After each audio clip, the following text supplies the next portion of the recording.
Good morning guys. Basically आज हम Nifty की एनालिसिस करेंगे। कल हम किस तरीके से ट्रेड लेंगे और आज किस तरीके से निफ्टी ने परफॉर्मेंस किया। और कल एक्सपायरी है, कल इम्पोर्टेंट डे है। कल रिजल्ट्स भी हैं गुजरात के, तो वैसे भी इम्पोर्टेंट डे है। एंड सेकंड एक्सपायरी भी है। तो आज हमने मार्केट ने किस तरीके से परफॉर्म किया और कल कहाँ पर हम लेवल्स को फाइंड करेंगे और जिन पे हम ट्रेड कर सकते हैं। ठीक है। तो आज निफ्टी ने क्या किया, निफ्टी ने कल की सेम की जगह ही ओपन हुआ। फ्लैट ओपनिंग हुई थी। हमने कहा था कि अगर ऊपर के लिए हमने लेवल्स आपको दिए थे, आपको आइडिया होगा कि 7:30 के बाद ही हमें ट्रेड लेनी थी। वहां तक तो ये गया ही नहीं। ओके। तो कॉल साइड की ट्रेड होनी बनती ही नहीं है। सेकंड ट्रेड हमने कही थी कि अगर हम 18,580 को ब्रेक करेगा तो हम ट्रेड लेंगे। बहुत सारे लोगों ने इस कैंडल को देखकर कि ब्रेक आ गया, ब्रेक आ गया और ट्रेड ले लिया। यही हुआ होगा। देखो, मैंने आपको पहले भी बताया था, बहुत सारे लोग सिर्फ मेरी वीडियोस को देखते हैं या फिर क्लास को सिर्फ लेवल्स को देखते हैं कि हाँ यहाँ ट्रेड लेनी है इतने पर, वो कल पूरा वीडियो नहीं देखते। अगर पूरा वीडियो देखेंगे तो उनको ये आइडिया होगा कि मैंने उनमें बताया था कि मार्केट थोड़ी देर यहाँ पर स्टैंड करनी चाहिए। जब स्टैंड करेगी इस एरिया में, जब इस एरिया में स्टैंड करेगी तो क्या होगा, इस एरिया में स्टैंड करेगी और जिस तरफ ब्रेकआउट मिलेगा हम उस तरफ जाएंगे। अगर हमें छोटा सा ब्रेकआउट मिला तो हम कॉल साइड की तरफ जाएंगे? नहीं, क्योंकि इसके ऊपर हमें क्लोजिंग नहीं मिली थी।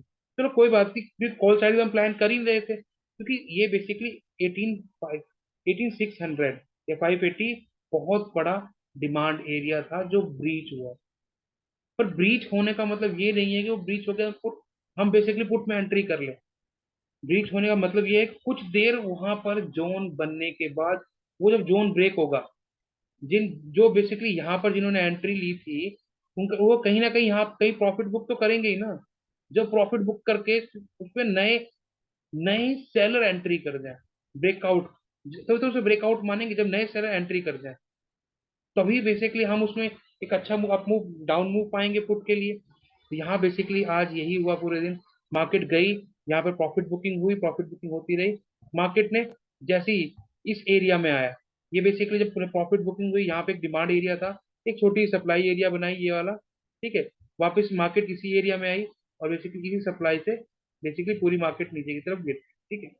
यहाँ पे कुछ लोगों ने प्रॉफिट भी बुक किया होगा, मेरे साथ बहुत सारे लोगों ने अपने स्टॉप लॉस खाए होंगे। बेसिकली क्यों खाए होंगे, क्योंकि वो डिमांड सप्लाई को बहुत ही वीक समझते हैं।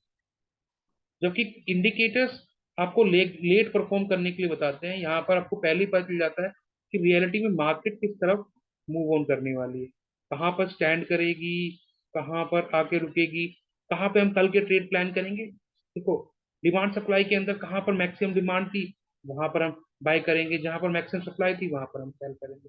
चलो कल की बात करते हैं। कल एक्सपायरी है, इंपॉर्टेंट डे है। ठीक है। आप भी बिल्कुल एक्साइटेड होंगे कि कल के लेवल्स क्या हैं और कल किस तरीके से प्लानिंग करेंगे।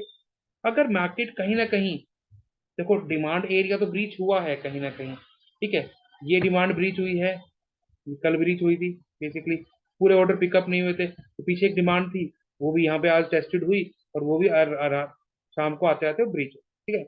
अब आज के दिन हम कैसे, कल के दिन हम कैसे प्लान करेंगे, चलो वो भी जानना बहुत इंपॉर्टेंट है। तो थोड़ा चार्ट को हम बड़ा कर लेते हैं। बेसिकली ये एरिया है। अगर मार्केट कहीं भी इसी एरिया के अंदर ओपन होती है, इसी एरिया के अंदर ओपन होती है कहीं भी, थोड़ी देर सस्टेन होने के बाद और मार्केट यहाँ से अप निकलती है तो 18,620, ठीक है, 18,620 से लेकर और 18,560 या 540, छोटा सा जोन है। ये जोन है, ये जोन मान लीजिए आप।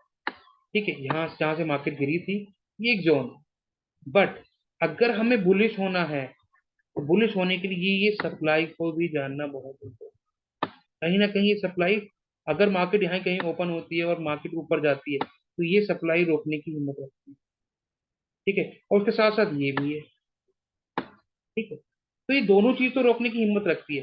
तो हम क्या करेंगे, हम छोटे छोटे ट्रेड प्लान करेंगे कि अगर यहाँ से मार्केट एक साइडवेज होकर थोड़ा सा ऊपर जाती है और इसको ब्रेक करती है तो हम यहाँ और यहाँ पे यहाँ का और यहाँ का एक टारगेट मिक्स करके रख लेंगे। जैसे कि हमारा टारगेट है 18,720, तो हम अराउंड जैसे 620 ब्रेक होगा या 660 ब्रेक होगा, हम एक कॉल की साइड एंट्री ले सकते हैं आफ्टर 18,620 ही मान लीजिए।